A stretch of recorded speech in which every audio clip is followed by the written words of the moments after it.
अक्रूर जी पत्र लेकर के चले, वृंदावन पहुंच गए। बाबा नंद ने अक्रूर जी को देखा तो अपने पास बिठा लिया। बोलो अक्रूर जी कैसे आना हुआ? अक्रूर जी ने पत्र निकाला और बाबा नंद के हाथों में दे दिया। बाबा नंद ने पत्र को खोला और पढ़ा। पत्र में लिखा कि मेरी मथुरा में एक यज्ञ है, उस यज्ञ में कृष्ण और बलराम को आना बहुत जरूरी है। अगर नहीं आए तो मैं बाबा नंद मां यशोदा को मथुरा की जेल में डलवा दूंगा। हाथों से पत्र जमीन पर छूट गया। मां यशोदा दौड़ करके आई, कहने लगी अक्रूर जी कैसे आना हुआ? पत्र जमीन पर पड़ा देखा तो नंद बाबा को पूछने लगी, बाबा तुम्हारी आंखों में आंसू कैसे हैं? तो बाबा नंद कहने लगे, क्या बताऊं यशोदा, ये अक्रूर जी हैं, ये मथुरा से आए हैं, कंस ने भेजा है। और एक बात बोले,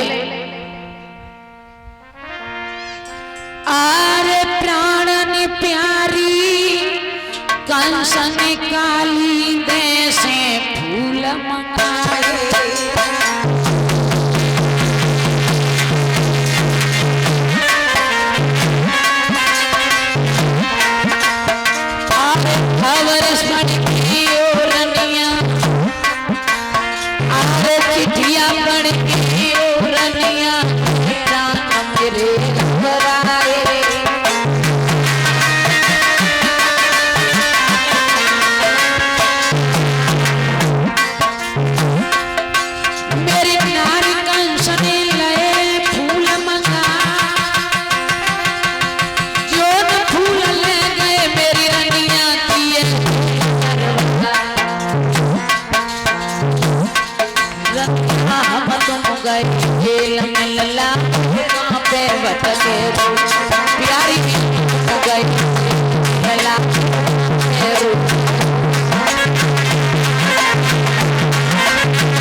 जवाब दिया है अक्रूर जी के साथ में बाबा नंद ने यशोदा।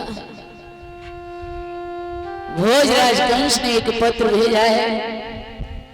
पत्र में लिखा है कि अगर कन्हैया नीले कमल के पुष्प लेकर के मेरी यज्ञ देखने मथुरा नहीं आया तो सारे वृंदावन वासियों को मां यशोदा नंद बाबा सहित में अपने यहां बुला लूंगा। यशोदा मां की आंखों से आंसू बहने लगे। कहने लगी अक्रूर जी आप जानते हो कि मेरा कृष्ण बड़ा हठीला है। जब हम गोकुल में रहते थे तो उस दुष्ट कंस ने इतने दैत्यों को भेजा कि मैंने डर की वजह से गोकुल को छोड़ करके एक बहुत सुंदर नगर बसाया जिसे वृंदावन कहते हैं। मैं आपके आगे हाथ जोड़ती हूँ, आप मेरे कन्हैया को मत बता देना, न मेरा कृष्ण बड़ा हठीला है वो मानेगा नहीं। अक्रूर जी जब बाहर घूमने आए तो कृष्ण मिल गए। कृष्ण पूछने लगे चाचा जी कैसे आना हुआ? अक्रूर जी कहने लगे तो मैं तुम्हारे मामा कंस ने बुलाया है। कब जाना है? कल चलना है। कृष्ण ने कहा जरूर चलूंगा। लेकिन कन्हैया एकांत में जाकर के बैठ गई को बात सोचने लगे कि मैं ग्वाल वालों से कैसे दूर हो पाऊंगा। चलो मैं ग्वाल वालों को समझा दूंगा, लेकिन गोपियों से कैसे दूर हो पाऊंगा। मिलकर के बिछड़ना और बिछड़ करके मिलना ये किस्मत का खेल होता है। इंसान जब एक दूसरे से मिलता है तो उसके अगले पिछले जन्म के कुछ संस्कार होते हैं। तो कृष्ण सोच रहे हैं कि कर्मनि से मिली वो भयो और कर्मई तो बिछुड़ाए।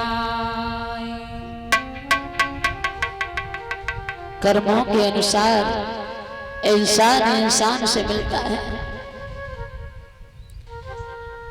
कि कर्मनि से मिली वो भयो और कर्मई तो बिछुड़ाए।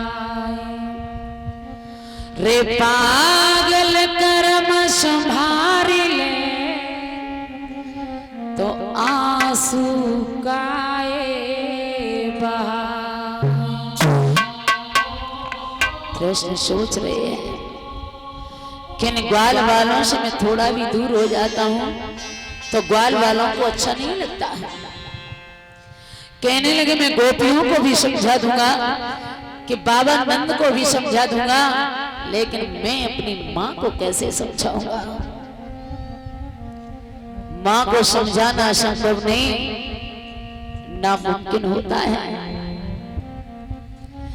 कि कितना निर्मल और पावन है मां बेटे का नाता। 9 मास गर्भ में रखती उस मां को शीस झुकाता। कृष्ण एकांत में बैठे सोच रहे हैं। इधर गोपियों को मालूम पड़ा कि हमारे श्याम सुबह चले जाएंगे। आधी रात्रि का वक्त है। आधी रात्रि के वक्त में गोपियों का झुंड एकत्रित होकर के मां यशोदा के दरवाजे पर आ गया। उनमें से एक गोपी की रोने की आवाज निकल गई तो मैया ने सुना कि इतनी रात्रि गई, मेरे दरवाजे पे कोई रो रहा है। निकल करके आई तो पूछने लगी गोपियों, अरे तुम इतनी रात्रि हो गई और तुम क्यों रो रही हो। एक गोपी कहने लगी मां तुझे नहीं पता है इस ब्रज पर एक बहुत बड़ा दुख का पहाड़ टूट पड़ा है। मां क्या हुआ कि श्याम सकारे जाएंगे और नैन मरेंगे रोई। बेदना ऐसी रैन करे सुभोर गवौना हो। इतनी बड़ी रात्रि हो जाए, कभी सुबह ना हो जो मेरे श्याम मथुरा के लिए चले जाएं। मां यशोदा कहने लगी गोपियां पागल हो गई हो, अरे वो श्याम मेरा है, मुझे छोड़ करके वो कभी नहीं जाएगा। एक गोपी कहने लगी है मां वो तेरा नहीं है, तेरे मन का भ्रम है कि वो मेरा है, लेकिन कृष्ण तेरा नहीं है। कि कोयल के सुत का गाने पाले और हंसी हंसी कंठ लगाए और बड़े भये जब उड़ने लागे तो कुल अपने को दायरे मैया रोवे मती। क्यों पागल हो गई है। जब कोयल का बच्चा छोटा होता है तो वो अपने बच्चे को कौवे के घोंसले में रख जाती है। कौवा उसे अपना बेटा समझ करके पालता है, लेकिन जब वो बड़ा हो जाता है बच्चा अपने परिवार को चला जाता है, कौवा हाथ मलता रह जाता है। कि देवकी को लाला जसोदा ने पालो और हंसी हंसी गले लगाओ और बड़ो बहु जब चलने लागो तो कुल अपने को दाओरी मैया रोइए मती। तब तक कन्हैया आ गए तो माँ यशोदा ने कलेजे से लगा लिया, कहने लगी कृष्ण क्या तू सच में जा रहा है? अगर सच में जा रहा है कन्हैया, तेरे बगैर तेरी माँ बिलख बिलख करके मर जाएगी। लोग कहते थे कि तू मेरा नहीं है, लेकिन मेरा दिल नहीं मानता था कृष्ण कि तू मेरा नहीं है। लेकिन जब तू जाने की कहता है तो मेरे दिल में बहुत दर्द होता है कन्हैया। तब मुझे एहसास होता है कि तू मेरा नहीं है कृष्ण। कलेजे से लगा करके यशोदा एक बात बोली है, लाला छोड़ करके ना जाओ, छोड़ के मत जइयो काना, तेरो गम मोहि सतावे।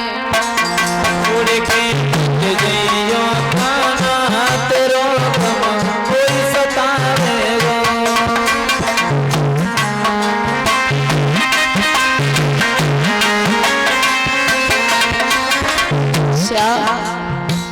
तेरे बगैर मैं मर जाऊंगी तो नहीं जी नहीं पाऊंगी।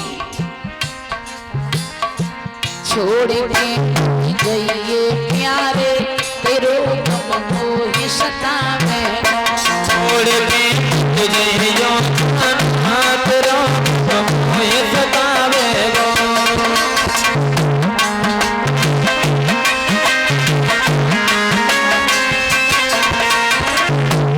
कहने लगे माँ हम आज जा रहे हैं, कल मामा का यज्ञ देखेंगे, परसों लौट आएंगे। तो माँ कहने लगी बेटा झूठे वादे पड़ जाएंगे, झूठे वादे पड़ जाएंगे, तेरे बिन मर जाएंगे, हम तेरे बिन मर जाएंगे।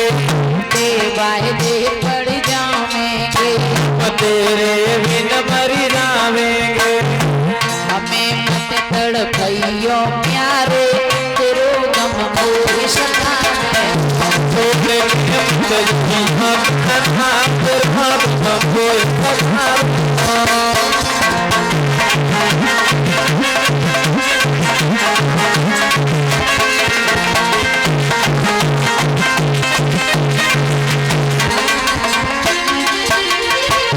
राधा कह रही है कन्हैया काहे को श्याम छोड़ के जावे, काहे को श्याम छोड़ के जावे।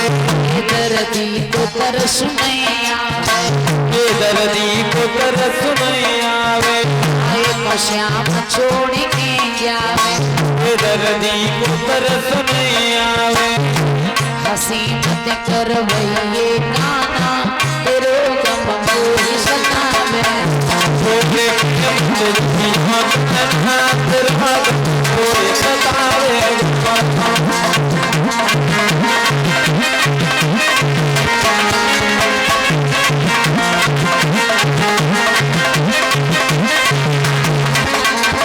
और बोलिए श्याम अरे रात में नींद न कोई आवे, रात में नींद न कोई आवेगी, तेरी याद में जान जावेगा, तेरी याद में जान जावेगी। रात में नींद न कोई आवेगी, तेरी याद में जान जावेगी।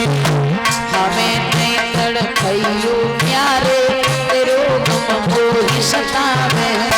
छोड़ के मत जइयो काना, तेरो गम मोहि सतावेगा।